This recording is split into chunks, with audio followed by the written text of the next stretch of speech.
Okay, hello student, and this is the first part of class 8 subject science chapter 2 microorganism. सभी student का स्वागत है और आज हम क्लास 8 का सब्जेक्ट साइंस का चैप्टर 2 माइक्रोऑर्गेनिज्म का फर्स्ट पार्ट लेकर के आए हैं। चैप्टर में हम लोग माइक्रोऑर्गेनिज्म के बारे में जानने का प्रयास करेंगे और सीखेंगे कि माइक्रोऑर्गेनिज्म क्या होती है। आज इसी बात पे इस चैप्टर पे चर्चा होगी। तो सबसे पहले हम लोग जानते हैं माइक्रो ऑर्गेनिज्म। माइक्रो का मीन्स होता है सूक्ष्म, माइक्रो का मीन्स होता है सूक्ष्म और ऑर्गेनिज्म का मतलब होता है जीव, और दोनों मिलकर के बनाते हैं सूक्ष्म जीव। यानी माइक्रो ऑर्गेनिज्म का मतलब है सूक्ष्म जीव, सूक्ष्म जीव। Microorganism are the tiny living things. Microorganism एक सूक्ष्म सजीव वस्तुएं होती है या सजीव चीजें होती है। माइक्रो ऑर्गेनिज्म एक सूक्ष्म सजीव होता है। They are so small in size, वह साइज में बहुत ही छोटे होते हैं। And not visible to the naked eyes, और जिसे हम अपनी साधारण आंख या फिर अपनी नंगी आंखों से उसे हम लोग नहीं देख पाते हैं। माइक्रो ऑर्गेनिज्म साइज में बहुत ही छोटे होते हैं और जिसे हम अपनी नंगी आंखों से नहीं देख पाते हैं, और इसे देखने के लिए हमें एक मैग्नीफाइंग ग्लास की जरूरत पड़ती है। और एक मैग्नीफाइंग ग्लास से हम उस माइक्रो ऑर्गेनिज्म को तभी देख पाएंगे जब वह ग्रुप में होंगे, यानी इकट्ठे यदि ढेर सारे माइक्रो ऑर्गेनिज्म होंगे तभी हम उसे मैग्नीफाइंग ग्लास से देख पाएंगे। यदि वह अकेला है तो हम उसे माइक्रो ऑर्गेनिज्म को उसे हम मैग्नीफाइंग ग्लास से भी नहीं देख पाते हैं। अगर उसे हमें और बेटर तरीके से देखना है, उस माइक्रो ऑर्गेनिज्म को और अच्छे तरीके से देखना है, तो उसे देखने के लिए हमें एक माइक्रोस्कोप की जरूरत पड़ती है। माइक्रोस्कोप से ही हम सूक्ष्म जीवों को देख पाएंगे, क्योंकि माइक्रोस्कोप का जो मैग्निफिकेशन होता है वो हाई होता है। जो हमें हैंड मैग्नीफाइंग ग्लास इस्तेमाल करते हैं, हैंड मैग्नीफाइंग ग्लास की अपेक्षा जो माइक्रोस्कोप होता है उसकी मैग्निफिकेशन क्षमता जो होती है वो हाई होती है। इसलिए अगर हमें माइक्रो ऑर्गेनिज्म यानी सूक्ष्म जीवों को देखना है तो उसको देखने के लिए हमें एक माइक्रोस्कोप की जरूरत पड़ेगी, क्योंकि हम उसे अपनी आंखों से नहीं देख पाएंगे और हमारा आंख जो है वो इतने सूक्ष्म होते हैं उसे देख पाने में सक्षम नहीं होते हैं। सूक्ष्म जीवों को, माइक्रो ऑर्गेनिज्म को हम लोग सुविधा के अनुसार इसे हम लोग माइक्रोब्स भी कहते हैं। ठीक, माइक्रो ऑर्गेनिज्म को अपनी सुविधा के अनुसार हम लोग इसे माइक्रोब्स भी कहते हैं। और सभी माइक्रोब्स जो होते हैं वो शेप और साइज में अलग अलग होते हैं। जितने भी सूक्ष्म जीव होते हैं सभी सूक्ष्म जीवों का जो शेप होता है वो अलग अलग होता है, साइज में भी वैरी करते हैं, साइज में भी वे लोग अलग अलग होते हैं। माइक्रो ऑर्गेनिज्म लगभग सभी जगह पर पाया जाता है। माइक्रो ऑर्गेनिज्म लगभग सभी जगहों पर पाए जाते हैं, सभी प्रकार की सराउंडिंग में पाए जाते हैं। यदि हमारे चारों तरफ का कैसा भी वातावरण हो वो हर प्रकार के वातावरण में पाए जाते हैं, और कैसा भी मौसम हो, कैसे भी वेदर हो, हर प्रकार के वेदर में पाए जाते हैं। लगभग हर जगह पाए जाते हैं, हर प्रकार के सराउंडिंग में पाए जाते हैं, लगभग हर वेदर में पाए जाते हैं। ऐसा नहीं है कि मौसम है तो वायरस नहीं होगा। ऐसी कुछ बातें भी आई थी कोरोना वायरस के बारे में कि ठंडी है तो कोरोना वायरस बहुत तेजी से फैल रहा है, जैसे जैसे गर्मी आएगी कोरोना वायरस खत्म हो जाए। लेकिन क्या हुआ, वो वायरस खत्म हुआ नहीं, क्योंकि वो भी क्या है, वो भी माइक्रो ऑर्गेनिज्म वायरस है, सूक्ष्म है, जिसे हम अपनी आंखों से नहीं देख पाते हैं और वो फैलते जाते हैं। और ये हर मौसम में पाए जाते हैं, हर जगह पाए जाते हैं, हर प्रकार की सराउंडिंग में पाए जाते हैं। हमें इन सूक्ष्म जीवों से डर भी लगता है, क्योंकि सूक्ष्म जीव हमें क्या करते हैं, बीमार बना देते हैं। और study of microbes, study of microbes is called the microbiology. यानी जो भी पढ़ाई हम लोग माइक्रोब्स के बारे में स्टडी करते हैं, उसके बारे में जो भी हम नॉलेज प्राप्त करते हैं उसको हम लोग माइक्रो बायोलॉजी कहते हैं। माइक्रो ऑर्गेनिज्म बहुत सूक्ष्म होते हैं, very very small in size. Microorganism are very very small in size, ये अपने साइज में बहुत ही छोटे होते हैं, इसीलिए मनुष्य इसे नहीं देख पाते हैं। और अब तो हम माइक्रो के बारे में जान गए, लेकिन पहले के जो मनुष्य थे, हमारे जो अर्ली मैन थे, वो इन सभी के बारे में अनभिज्ञ थे, वो इन सभी माइक्रो के बारे में नहीं जानते थे। जैसे जैसे वो सीखते गए, वो देख रहे थे कि जैसे दूध था, दूध से दही बन रहा है, तो दही हमारा खट्टा क्यों हो जा रहा है, ठीक, दही खट्टा क्यों हो जा रहा है। उसके अलावा यदि हम कोई भी शुगर का सोल्यूशन है, कोई भी चीनी पानी का घोल है, उससे हम कुछ दिन रख देते हैं तो वह एल्कोहलिक ड्रिंक क्यों बन जाता है, ऐसा क्या कारण है कि वो बन जाता है, ऐसा क्या कारण है कि वो दूध से दही बन जा रहा है, ऐसा क्या है कि यदि हम आटे को गूंथ के रख देते हैं, कुछ दिनों बाद वो और खराब हो जाता है, या रात भर हम उसे बाहर ऐसे ही रख देते हैं तो और ज्यादा खराब हो जाता है, ऐसा क्या कारण है कि हम उसको बाहर रख देते हैं कि वो खराब हो जाता है। तो मनुष्य धीरे धीरे इन सब चीजों से सीखे, समझे कि किस कारण से खराब हो जाता है। तो धीरे धीरे उन्होंने पाया कि यह कुछ सूक्ष्म जीव हैं, जो सूक्ष्म जीव के कारण ही दूध से दही बन जा रहा है, शुगर सोल्यूशन एल्कोहलिक ड्रिंक बन जा रहा है, जो भी हम आटा गूंथ के रखे हैं वो खराब हो जा रहा है एक ही दिन में। तो उन्होंने जब इससे सीखा तो उन्हें पता लगा कि ऐसे कुछ सूक्ष्म जीव हैं जो इसे खराब कर रहे हैं। उसके साथ ही साथ मनुष्य भी बीमार पड़ने लगे, तो बीमारी से भी उन्होंने सीखा कि माइक्रो ऑर्गेनिज्म के कारण, माइक्रोब्स के कारण, सूक्ष्म जीव के कारण हम बीमार पड़ जा रहे हैं। उसके अलावा उन्होंने एक चीज और सीखा कि जैसे चोट लग जाती है, चोट लग जाने के बाद वह धीरे धीरे वहां से पस क्यों बनने लगता है, या वो और ज्यादा सड़न वहां क्यों पैदा हो जाती है। तो उन्होंने इस सब चीजों से सीखा कि ये सभी का कारण जो है वो माइक्रो ऑर्गेनिज्म है, सूक्ष्म जीव ही हैं, जो सूक्ष्म जीव हमें बीमार भी बनाते हैं और सब चीजों का कारण भी सूक्ष्म जीव हैं। चलिए अब हम लोग पढ़ते हैं the study of microscope, the discovery of microscope, the discovery of microscope. Microscope की खोज। माइक्रोस्कोप की खोज से पहले हम लोग एक बात और समझते हैं। रॉबर्ट हुक इन 1665, रॉबर्ट हुक 1665 में, यह एक ऐसे वैज्ञानिक थे, महानुभाव थे, जिन्होंने सबसे पहले क्रूड माइक्रोस्कोप का खोज किया था, क्रूड माइक्रोस्कोप। और उसकी सहायता से इन्होंने देखा था कि एक हनीकंब जैसा स्ट्रक्चर है, और ये किस चीज को उस क्रूड माइक्रोस्कोप में ले गए थे कि उसको उन्होंने उसमें देखा कि वो आपका हनीकंब यानी मधुमक्खी के छत्ते के जैसा स्ट्रक्चर है। जब वो कार्प को वो अपने क्रूड माइक्रोस्कोप में ले जाते हैं रॉबर्ट हुक जी 1665 ईस्वी में, ध्यान रखिएगा 1665 में माइक्रोस्कोप, और कौन सा माइक्रोस्कोप, क्रूड माइक्रोस्कोप का इन्होंने खोज किया था रॉबर्ट हुक जी ने।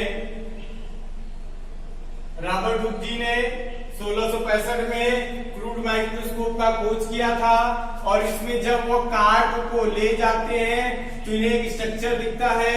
वो स्ट्रक्चर कैसा दिखता है, हनीकंब जैसा, मधुमक्खी के छत्ते जैसा इनको वहां पर एक स्ट्रक्चर दिखता है। और जैसे ये मधुमक्खी के छत्ते जैसा उनको स्ट्रक्चर दिखता है, ठीक ऐसे ढेर सारे उनको कार्प में स्ट्रक्चर दिखाई देते हैं। तो जो एक आपको दिखाई दे रहा है, एक कैविटी यानी एक खाली भाग जो आपको दिखाई दे रहा है, वो इस एक खाली भाग का नाम उन्होंने रख दिया था सेल। जो एक खाली भाग था, इस खाली भाग का उन्होंने नाम रखा सेल, सेल यानी कोशिका। ठीक, जब ये कार्प को क्रूड माइक्रोस्कोप में ले जाते हैं तो वहां पर इन्हें हनीकंब जैसा स्ट्रक्चर दिखाई देता है और एक कैविटी यानी एक खाली भाग को इन्होंने नाम दे दिया सेल, जिसे हम लोग कोशिका भी कहते हैं। और कोशिका की खोज करने वाले भी हमारे रॉबर्ट हुक जी हैं, जो 1665 ईस्वी में इन्होंने इसका खोज किया था। लेकिन फिर 1676 में 1676 ईस्वी में एंटोन वेन लियोनहॉफ, जो कि नीदरलैंड के थे, उन्होंने और बढ़िया सा एक माइक्रोफाइन ग्लास लिया और वहां पर कुछ बैक्टीरिया को ले जाते हैं, माइक्रोब को ले जाते हैं, उसके स्ट्रक्चर की वो वहां पर गणना करते हैं, देखते हैं किस प्रकार का उनका स्ट्रक्चर है। He named these microscope as एनिमेल्क्यूस, और वो वहां पर ले जाते हैं। तो जब देखते हैं 1676 ईस्वी में और बैक्टीरिया को, तो उन्होंने वहां पर माइक्रोब्स का नाम दे दिया था एनिमल्कस। अब हम लोग पढ़ते हैं study the discovery of microscope. It was the discovery of microscope that help man to learn about microorganism. Microscope का खोज ही ऐसा था जो मनुष्यों को माइक्रो ऑर्गेनिज्म को खोजने में उनकी मदद किया। ठीक, माइक्रोस्कोप के बारे में जानने, माइक्रो ऑर्गेनिज्म के बारे में यानी सूक्ष्म जीव के बारे में जानने में मदद करता है मनुष्यों की। कौन मदद किया था? माइक्रोस्कोप ने। हैंड लेंस और magnifying glass is a simple microscope. एक जो हैंड लेंस होता है, ठीक, हैंड लेंस जो होता है इसको हम लोग बोलते हैं सिंपल माइक्रोस्कोप। Simple microscope. और जब दो लेंस को मिला करके, जब दो लेंसों को मिला करके जो माइक्रोस्कोप बनाया जाता है, उस माइक्रोस्कोप का नाम है कंपाउंड माइक्रोस्कोप।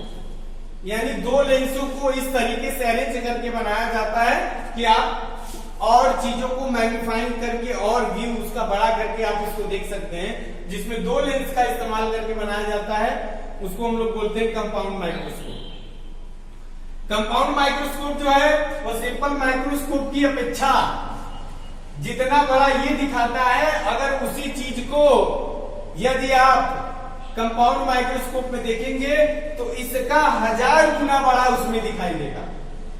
सिंपल माइक्रोस्कोप की अपेक्षा कंपाउंड माइक्रोस्कोप जो है वो आपको 1000 टाइम और मैग्नीफाइंग करके दिखाता है और बड़ा करके दिखाता है। और बहुत छोटी चीजों को आपको देखना है तो उसके लिए आपको इलेक्ट्रॉन माइक्रोस्कोप का इस्तेमाल करना होगा। उसके लिए आपको इलेक्ट्रॉन माइक्रोस्कोप का इस्तेमाल करना होगा, और जो कि हमें दिखाता है 500 मिलियन टाइम मैग्नीफाइड इमेज। यानी 500 मिलियन टाइम का हाफ वो इमेज जो है वो हमें स्क्रीन पर बड़ा करके दिखाता है। तो हमने 3 तरीके का माइक्रोस्कोप पढ़ा। सिंपल माइक्रोस्कोप सिंगल वाला, जिसमें 2 लेंस का इस्तेमाल करके बनाया जाता है, कंपाउंड माइक्रोस्कोप। और एक माइक्रोस्कोप हमने पढ़ा इलेक्ट्रॉन माइक्रोस्कोप, जो और सूक्ष्म चीजों को आपको बड़ा करके दिखाता है। और जो सूक्ष्म जीव होते हैं उनको देखने के लिए हमें इलेक्ट्रॉन माइक्रोस्कोप का इस्तेमाल करना पड़ता है। अब आगे हमको पढ़ना है, अभी तो हम लोग जान गए हैं कि क्या होते हैं माइक्रोब्स, माइक्रो ऑर्गेनिज्म क्या होते हैं। ठीक, इनको देखने के लिए हमें क्या करना पड़ता है, इनका साइज क्या क्या होता है, इसकी खोज किसने किया था, इन सब के बारे में हम लोग जान गए। अब हम लोग को पढ़ना है kinds of micro organism. Micro organism के प्रकार। माइक्रो ऑर्गेनिज्म को हम लोग 5 ग्रुप में डिवाइड किए हुए हैं। माइक्रो ऑर्गेनिज्म को 5 ग्रुप में डिवाइड किया गया है। 5 ग्रुप के बारे में हम लोग पढ़ लेते हैं, जिसमें फर्स्ट है आपका वायरसेस। पहला नाम दिया गया माइक्रो ऑर्गेनिज्म का वायरसेस, वायरस। दूसरा है बैक्टीरिया। तीसरा है प्रोटोजोअन। फोर्थ है आपका एल्गी और फिफ्थ है आपका फंगी। तो 5 प्रकार के यहां पर माइक्रो ऑर्गेनिज्म बताए हैं। पहला है आपका वायरस, दूसरा बैक्टीरिया, तीसरा प्रोटोजोअन, चौथा एल्गी, पांचवा है फंगी। अब हम लोग पढ़ते हैं वायरस के बारे में। वायरसेस के बारे में अब हम लोग डिटेल में पढ़ते हैं। The name virus has been derived from a Latin word meaning poison. ये वायरस नाम जो है यह लैटिन वर्ड से बना है। वायरस नाम जो है यह लैटिन वर्ड से मिलकर के बनाया गया है और वायरस एक लैटिन शब्द है और जिसका मीनिंग होता है पॉइजन। पॉइजन यानी जहर। वायरस आपके एक लैटिन शब्द से लिया गया है और जिसका अर्थ होता है पॉइजन यानी जहर। और जितने भी माइक्रो ऑर्गेनिज्म सूक्ष्म जीवों की खोज की गई है उन सूक्ष्म जीवों में सबसे सूक्ष्म, सबसे छोटा आपका वायरस ही होता है। वायरस जो है जितने भी माइक्रोब्स, जितने भी सूक्ष्म जीव खोजे गए हैं सब सूक्ष्म जीवों में सबसे छोटा है आपका virus. Virus is so small, virus बहुत ही छोटे होते हैं। That is not seen even under a microscope with high magnifying. यहां तक कि यदि कोई माइक्रोस्कोप है जिसका मैग्नीफाइंग बहुत ही हाई है, देखने की क्षमता, छोटी छोटी चीजों को देखने की भी क्षमता बहुत हाई है, उससे भी आपको यह दिखाई नहीं देते हैं वायरस। ये इतने बहुत ही स्मॉल होते हैं। It is seen only under special kind of microscope. और वायरसेस को देखने के लिए हमें एक विशेष प्रकार के माइक्रोस्कोप की जरूरत होती है जिसे हम लोग बोलते हैं electron microscope. Virus is a special kind of microbe. Virus जो है माइक्रोब्स का एक विशेष प्रकार है। ये एक विशेष प्रकार का वायरस है। पहले ध्यान से सुन लीजिए। वायरस जो है ये लैटिन वर्ड से लिए गए हैं। वायरस नाम लैटिन वर्ड से लिया गया है जिसका अर्थ होता है पॉइजन यानी जहर। जितने भी वायरस, जितने भी सूक्ष्म जीव अब तक खोजे गए हैं उन सूक्ष्म जीवों में सबसे छोटा है वायरस। यह इतने छोटे होते हैं कि आप इसको सिंपल माइक्रोस्कोप या फिर कंपाउंड माइक्रोस्कोप से नहीं देख पाते हैं। इसको देखने के लिए हमको एक विशेष प्रकार का माइक्रोस्कोप जिसे हम लोग इलेक्ट्रॉन माइक्रोस्कोप बोलते हैं उससे ही हम लोग इसे देख पाते हैं। HIV, ठीक, HIV जिसे हम लोग human immuno deficiency virus, human immuno deficiency virus भी बोलते हैं। यह एक ऐसा वायरस है जो हमारे इम्यून सिस्टम को यानी हमारी रोग प्रतिरोधक क्षमता को घटाता है, उसके अंदर डिफेक्ट लाता है और हमें रोगों से लड़ने के प्रति कमजोर बनाता है। वायरस एक प्रकार के पैरासाइट होते हैं जो कि किसी एक सजीव के अंदर रहते हुए उसे बिना मारे हुए उसे कमजोर बनाते हैं। किसी भी एक लिविंग ऑब्जेक्ट के अंदर रहते हैं और उसे जो है धीरे धीरे कमजोर बनाते हैं। यदि यह एक बार किसी भी होस्ट के बॉडी के अंदर, यदि किसी भी दाता के अंदर एक बार घुस जाते हैं तो घुसने के पहले वो एक्टिव नहीं रहते हैं, घुसने के पहले वो नॉन लिविंग रहते हैं। जैसे ही घुसते हैं वो वहां पर अपना लिविंग कैरेक्टर शो करने लगते हैं कि हम भी सजीव हो गए। जैसे ही वो किसी के अंदर घुसते हैं तो वहां पर वो क्या बन जाते हैं, लिविंग बन जाते हैं। पहले तो रहते हैं नॉन लिविंग, निर्जीव रहते हैं, लेकिन जैसे भी या किसी भी लिविंग होस्ट के अंदर घुसते हैं तो ये भी लिविंग का कैरेक्टर शो करने लगते हैं। यानी वायरस जो है वो लिविंग और नॉन लिविंग के बीच का है। वो ऐसा कुछ है जो लिविंग भी है, नॉन लिविंग भी है, दोनों के बीच का है। अब हम लोग को पढ़ना है बैक्टीरिया। बैक्टीरिया के बारे में हम लोग पढ़ते हैं। सबसे पहले एंटोन वैन लीएवनहॉक, ये पहले ऐसे व्यक्ति थे जिन्होंने बैक्टीरिया को एक मैग्नीफाइंग ग्लास से देखा था। नाम ध्यान रखिएगा, एंटोन वैन लीएवनहॉक, यह पहले ऐसे व्यक्ति थे जिन्होंने बैक्टीरिया को एक मैग्नीफाइंग ग्लास से देखा था। Since then thousand of species of bacteria has been identified, और उसके बाद पता नहीं कितने हजारों बैक्टीरिया की खोज की गई, लेकिन उसके पहले सबसे पहले एंटोन वैन लीएवनहॉक ने सबसे पहले एक मैग्नीफाइंग ग्लास से बैक्टीरिया को देखा था। बैक्टीरिया, जिसे हम लोग माइक्रोब्स भी बोलते हैं, सूक्ष्म जीव भी बोलते हैं, they are smallest and the most widespread organism. यह भी बहुत ही स्मॉल होते हैं और सबसे ज्यादा फैले हुए माइक्रोब्स में आते हैं बैक्टीरिया। बैक्टीरिया माइक्रोब्स होते हैं जो कि नॉन ग्रीन होते हैं। मिनट सेल्स होते हैं इनके, मिनट का मतलब बहुत सूक्ष्म इनका सेल होता है।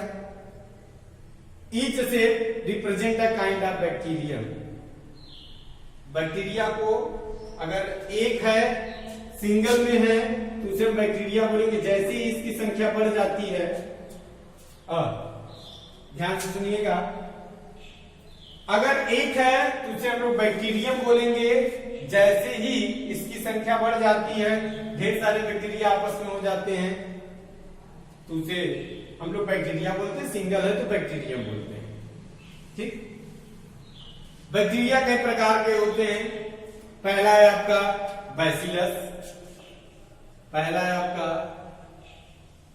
बैसिलस, दूसरा है आपका कोकस, और थर्ड है आपका वाइब्रियो, और फोर्थ है आपका स्पाइरल। ये 4 प्रकार के बैक्टीरिया का नाम है। जैसे बैसिलस बैक्टीरिया है, ये रॉड शेप का होता है। जो बैक्टीरिया की शेप जो है रॉड शेप होगा, रॉड शेप बैक्टीरिया को हम लोग बैसिलस बोलेंगे। जिसका शेप बॉल की तरह होगा यानी गोला होगा, उसे हम लोग कोकस बोलेंगे। और वाइब्रियो बैक्टीरिया जो होता है यह कॉमा शेप का होता है। जैसे ऐसे कॉमा शेप होता है, कामा की तरह जो बैक्टीरिया पाए जाते हैं उसे हम लोग वाइब्रियो बोलते हैं। और स्पाइरल का मतलब जो क्वाइल यानी इस तरीके से घूमे हुए शेप में पाए जाते हैं, उसे हम लोग स्पाइरल बैक्टीरिया कहते हैं। अब थर्ड हम लोग पढ़ेंगे protozoa. Protozoa are simple and unicellular animal microbe. Protozoa एक साधारण और यूनिसेलुलर यानी एक कोशिकीय माइक्रोब ऑर्गेनिज्म या माइक्रोब्स होते हैं। इसका एग्जांपल है आपका अमीबा, पैरामीशियम, यूग्लिना, प्लाज्मोडियम। ठीक। प्रोटोजोअन के एग्जांपल हैं आपके अमीबा, पैरामीशियम, यूग्लिना और प्लाज्मोडियम। अमीबा एक बहुत ही साधारण प्रोटोजोआ है and is considered to be the most primitive and the first animal. और इसे हम लोग सबसे पुराना और पहला मनुष्य मानते हैं अमीबा को, पहला जानवर मानते हैं अमीबा को। ठीक। अब हम लोग पढ़ते हैं एल्गी। एल्गी जो होते हैं हरे होते हैं। प्रोटोजोआ पढ़ चुके हैं, अब हम लोग पढ़ते हैं एल्गी। एल्गी यानी शैवाल। शैवाल जो होते हैं वो हरे होते हैं, ज्यादातर हरे होते हैं।